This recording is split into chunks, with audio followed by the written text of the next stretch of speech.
Is there advice you can give to young kids that are living through a shitty situation of any sort? A tough life. Find a thing you like. Try to find a thing that you really enjoy. Try to find a thing that you're passionate about. Like an activity. Yes. For me, early on, it was drawing. It was illustrations. It was comic books. I wanted to be a comic book illustrator.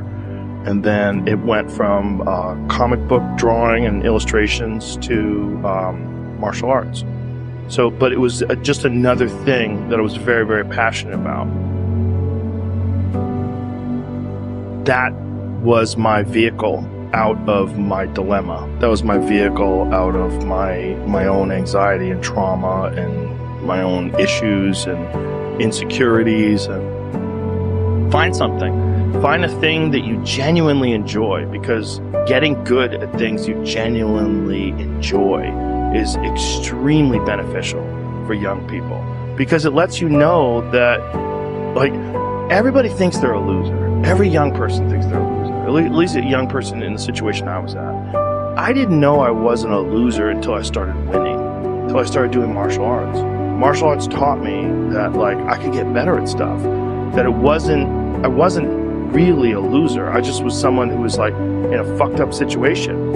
But you could channel all that energy that you have as a young person into something and get better at it. And then all of a sudden people admired me. I was like, this is crazy. So I went from being someone who was incredibly insecure and basically a failure to someone who was really successful at this one thing that was very dangerous, that other people were scared of. And that gave me immense confidence and also a real understanding of the direct correlation between hard work and success. And also an understanding that you can't listen to people. Because even my parents didn't want me to do martial arts. They didn't want me to fight. They didn't want me to do stand-up. There's like, you have to understand who you are, and then in the face of other people's either criticism or, lack of faith in your ability to succeed, you push through, and there's great benefit in that. And then you realize that you can kind of apply that to other things in life. You can apply that to critics. You can apply that to social media commentating. You can apply that to a lot of things. And I don't think people are happy if they don't have puzzles and complex tasks and things that are interesting to them, whether it's an art project or whether it's learning something completely new like stand-up comedy. Like, doing things that are difficult it's as much of a nourishment of the mind as food is a nourishment of the body. I think you need things that are puzzling to you, where you have to find your own human potential in the difficulty of the task and work your way through things. At least for me, and in my life, that has been 100% constant. I am a very happy person, and I have never had a moment where I'm not doing difficult shit. Give yourself an arduous, difficult task where you're challenged mentally and challenged physically. One of the great things about being challenged physically is it's also mental. The people that don't understand that have never really been challenged physically. People that think that physical challenges are just physical. It's just brute grunt work. It's not. It's emotional intelligence. It's understanding your desire to quit and conquering your inner bitch. All that stuff it's mental. It's playing out inside your head, and there's a mental strength that you acquire from that you can apply to intellectual pursuits.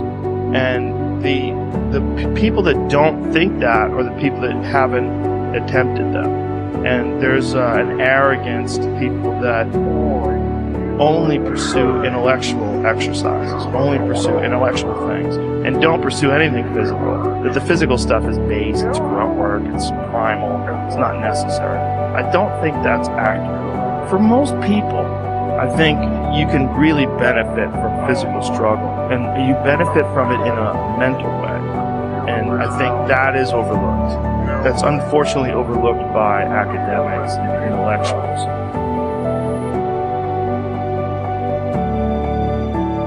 Find some difficult shit to do, because that gets away a lot of the anxiety that you carry around in your body. A lot of like difficult things make regular life less difficult. And that sounds so simplistic, but particularly physically difficult things.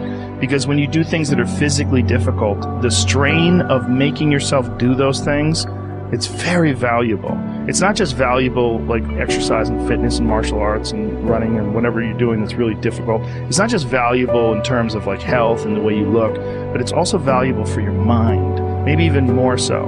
Because regular life can be confusing, and little things that go wrong and little problems that arise are exacerbated by the fact that you're not accustomed to dealing with hardship.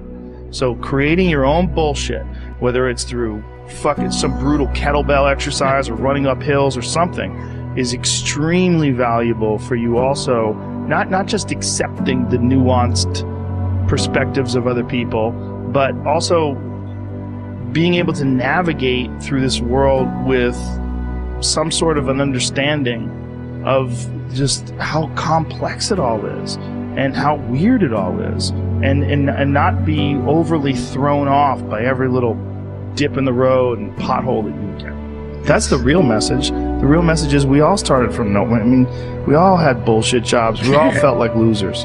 But through time and effort, you build a stronger human.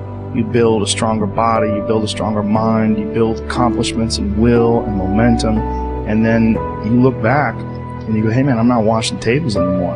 You know, I'm not washing dishes, I'm not cutting lawns, I'm not digging ditches. Yeah. You know, I'm a different person now, but I used to be. And this desire not to be there, but not to stay in it. That's the hardest part, right? Is to get out of that rut. When you ain't got shit and there's nothing going on, to have faith then is so difficult. To have faith when you're successful, it's like, yeah, listen, she's been successful for a while. Of course you got faith. Yeah, just keep doing what you're doing. Easy. It's like you already got up the hill. Now you're just coasting. You know, you're just rolling down the hill. Everything's great. The hard part is getting up that fucking hill. Especially if you got a dad you're hiding from. Especially if you feel like you're a loser or you never really had anything in your life that you could look back on and say, hey, I was really good at that. You know, and there's a lot of people out there listening to this. There's so many people that are in that starting point.